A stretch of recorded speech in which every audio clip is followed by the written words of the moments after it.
Muy buenas noches, estamos otra vez en una de estas mesas especiales en conmemoración del Día de la Mujer, precisamente en este mes de marzo. Y el día de hoy vamos a hablar de un tema que también es bastante interesante y preocupante también a nivel mundial, ya que estamos viendo que si bien el feminismo se está configurando como uno de los movimientos progresistas y de izquierda más fuertes en todo el mundo, está empezando a surgir una contraparte que estamos encontrando sobre todo en los hombres más jóvenes, y no es un fenómeno exclusivo de un país, sino de varios. Y para hablar eso el día de hoy estamos con Israel Jurado, investigador del Programa Universitario de Estudios sobre Democracia, Justicia y Sociedad, es decir, el PUETS de la UNAM. Buenas noches, Israel, ¿cómo te encuentras? Hola, buenas noches, muy contento de estar aquí con ustedes y con tu apreciable público. Perfecto. Oye, pues como ya lo estábamos comentando ahorita al inicio, se está dando cada vez más el crecimiento, no solo de la derecha, sino de la extrema derecha a lo largo del mundo, pero como contraparte parecería que al feminismo, ¿no? Que si bien hay que aclararlo para la gente que nos está viendo, no son movimientos contrarios como tal, no son equivalentes, pareciera que sí es una respuesta que está empezando a surgir de hace una década para acá más o menos. ¿Qué has encontrado tú respecto a esta tendencia política, sobre todo enfocada en el grupo de hombres jóvenes? Mira, en el PUETS realizamos una serie de estudios sobre culturas políticas e hicimos el estudio sobre las culturas políticas de las derechas, el estudio sobre las culturas políticas de los movimientos feministas y el estudio sobre las culturas políticas de los movimientos estudiantiles. Entonces, a partir de estas investigaciones, tenemos un panorama bastante complejo, pero que hay que tener en cuenta para poder interpretar lo que está ocurriendo actualmente, ¿no? En primera instancia, yo te diría que movimientos juveniles de derecha, inclusive inclinados hacia un extremo o hacia una extrema derecha, siempre ha habido, ¿no? Por ejemplo, el doctor Bernardo Barranco nos comenta cómo en el surgimiento del yunque, ¿no? En el surgimiento de los grupos en México, particularmente hablando, porque si nos vamos a Europa, bueno, pues, sí, no, ahí tenemos ejemplos también más claros, pero acá, por ejemplo, el movimiento cristero también. Exactamente, ahí participan jóvenes, participan personas de muy diversas edades e inclusive extractos socioeconómicos, pero que por una razón u otra comulgan con estas ideas conservadoras, se oponen a los proyectos libertarios, o más bien en este sentido se oponen a la emancipación de las clases trabajadoras, a la igualdad económica, social entre los géneros, por ejemplo, ¿no? Y pretenden defender un statu quo, ¿no? Que ven amenazado. Entonces estos jóvenes participan también en las organizaciones estudiantiles de el FUA, en los Tecos en Guadalajara, ¿no? Que en los años 70 se convirtió en un enclave fundamental de las ultraderechas del mundo. Entonces, esto siempre ha existido, ¿no? Quizá también haya que preguntarnos por qué esas juventudes, pues, comulgan con estas ideas. Podemos considerar que muchos de estos jóvenes pertenecen a las clases privilegiadas y que precisamente en la transformación de los sistemas de explotación que demandan los grupos subalternos, los movimientos sociales, ven una amenaza a sus privilegios. Esa es una primera visión, pero de esta cuestión histórica, ¿no? Desde una mirada histórica. Ahora, en la actualidad, ¿qué pasa con estos jóvenes? Yo diría en primera instancia que, como ya lo han manejado otros autores, consideran al movimiento feminista como una amenaza a los privilegios de esa masculinidad hegemónica que ha prevalecido durante todas estas décadas en este sistema capitalista y ahora neoliberal, ¿no? Donde el éxito es masculino, ¿no? Y que las demandas del movimiento feminista, que justamente plantean socavar las bases de este sistema de explotación y de desigualdades, precisamente los pone a ellos en un panorama donde tienen que renunciar a algunos de sus privilegios que les da el mismo sistema por el simple hecho de ser hombres. Claro. Oye, y también ahorita Lo estamos viendo desde el lado de que sienten que es o que pueden sentir que es una amenaza, pero también hay otra parte que creo que tiene que ver mucho con cómo se crean las personalidades en torno al sistema, sí, patriarcal, ¿no? Hay que decirlo, y cómo la masculinidad también termina dando privilegios, pero también oprimiendo a los propios hombres, en el sentido de, me viene un caso a la cabeza, ¿no? Un ejemplo como muy burdo, que sería que muchas veces en este mundo heteropatriarcal se construyó que el hombre tiene que ser, por ejemplo, un proveedor, ¿no? Y entonces, claro, si no cumples con ese rol, no eres un hombre, ¿no? Y entonces esto también genera muchas frustraciones y muchos sentimientos encontrados, pero que pocas veces se logra ver, ¿no? O mediante una despolitización no se logra ver que no es una cuestión del individuo, sino que realmente es una respuesta al sistema económico y político en el que estamos viviendo, es decir, el capitalismo como tal. Sí, de hecho, estas diversas formas de atender las necesidades de las familias, que ahora son diversas, han planteado la necesidad, como tú dices, dentro del sistema capitalista, pues de que las mujeres también se incorporen al sistema económico monetizado, capitalizado, vaya, porque la actividad que hacían en la familia pues ya era un trabajo no remunerado. Exacto, ¿no? Claro. Es la base, es una base para que el resto de los miembros de la familia puedan desarrollar sus actividades o sus roles dentro de esta sociedad, ¿no? Sin embargo, trasciende este planteamiento, pues, de que las mujeres se integren o no se integren a la economía capitalista, vaya, y trasciende porque está criticando las bases del sistema de explotación.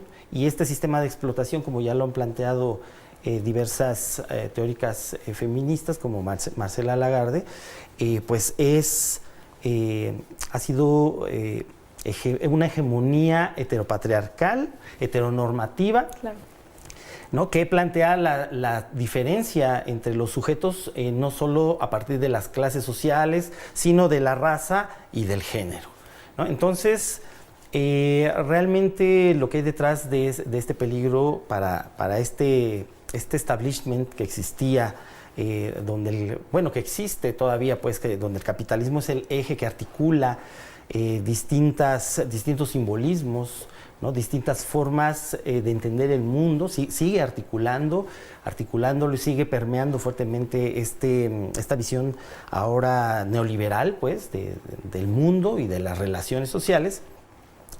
En realidad, lo que ellos consideramos nosotros, pues, en la investigación, lo que ellos temen es precisamente que no se vulneren las bases de ese sistema y, sobre todo, que no se dé un cambio de paradigma, pues, ¿no? Que permita a los sujetos construir nuevos mundos posibles. Eso por un lado, ¿no? Aunque por otro también tenemos que entender la parte de la crisis de las izquierdas, la crisis actual de los gobiernos de izquierda, donde, esa falta de radicalidad, ¿no? Esa falta de imaginar el futuro, cómo sería un futuro no capitalista, ha dejado a estas juventudes, a hombres y mujeres inclusive, ¿no? Sin una brújula hacia dónde dirigir los esfuerzos de su propia existencia, ¿no?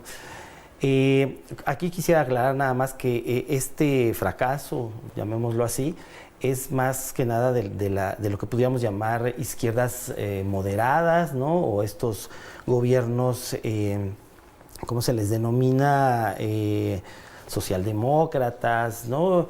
Que en realidad no están socavando las bases del sistema de explotación, porque hay una izquierda radical que no había sido visibilizada por los teóricos de los movimientos sociales y que es protagonizada,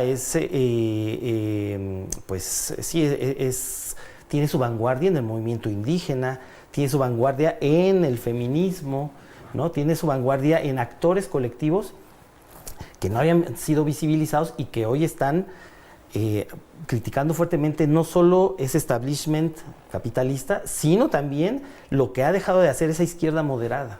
Claro, o sea, si al final estos jóvenes, sobre todo estamos viendo los grupos de hombres jóvenes, están siendo captados por estos movimientos de derecha o de extrema derecha, es porque no tienen tantas opciones políticamente que les estén hablando directamente, ¿no? Que les hablen como individuos y que les ofrezcan posibilidades, ¿no? de formación como integral, como seres, como personas, opciones políticas, opciones económicas. O sea, no existe eso y por eso se vuelven un campo de cultivo, un caldo de cultivo para que estos movimientos, ¿no? encuentren personas para seguir creciendo sus bases. Eso por un lado. También quisiera agregar... Ya mencionabas ahorita históricamente algunos ejemplos que hemos tenido en México. Nos quedan 5 minutos, pero quisiera que cayéramos un poco más en lo que está sucediendo actualmente, ¿no? O sea, ya hablabas de la derrota de las izquierdas y un poco como lo decía Gramsci también, ¿no? O sea, una derrota de la izquierda, bueno, más bien una victoria de la derecha es una derrota de las izquierdas, ¿no? O sea, hay que leerlo también así. Lo que está ganando la derecha es porque la izquierda no lo está haciendo. Entonces... Exacto. ¿Qué tendría que hacerse ahorita, ¿no? para ofrecerle a los jóvenes, hombres, insisto, porque las mujeres han encontrado un refugio en el feminismo a nivel mundial, ¿no? Más allá de una opción política, partidista, se han refugiado en el movimiento feminista, ¿no? Y lo hemos visto que por eso ha sido un movimiento que ha encabezado, pues ahora sí que revoluciones en Estados Unidos, lo estamos viendo también ahora en Europa, lo vimos aquí en México también en 2019, se impulsó mucho la agenda de las mujeres, pero...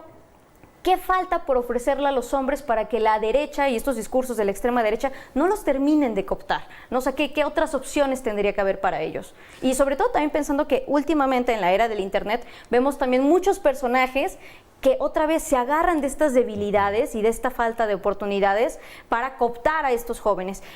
Nos quedan 3 minutos. ¿Qué nos podrías compartir al respecto? Pues mira, esto que planteas creo que se desarrolla en el campo de la disputa. Más bien es la disputa por distintos campos. En este sentido sería el campo de los sentidos comunes.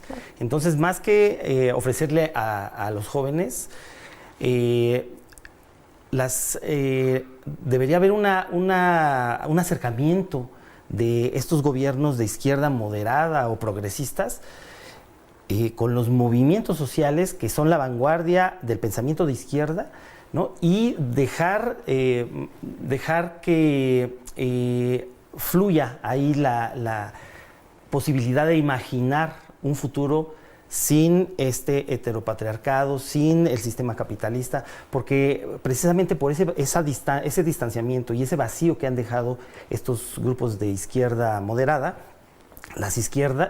los grupos de ultraderecha se han presentado como antisistema, como opuestos al establishment, y por eso capturan los anhelos, ¿no? Los sentimientos de estas juventudes que ven un mundo pues que no tiene un rumbo más que a su autodestrucción, porque es la destrucción climática, lo que está pasando con la violencia en todo el mundo, los feminicidios, las crisis económicas. Entonces está incautado su futuro, ¿no? Entonces precisamente por eso ha tenido tanto auge estos discursos de ultraderecha que, bueno, ya rayan en lo que se ha denominado neofascismos, ¿no? Entonces, eso es muy peligroso porque entonces ya plantea purgas, ¿no? No solo ideológicas, sino étnicas, ¿no? Entonces, las izquierdas deben reencontrarse y deben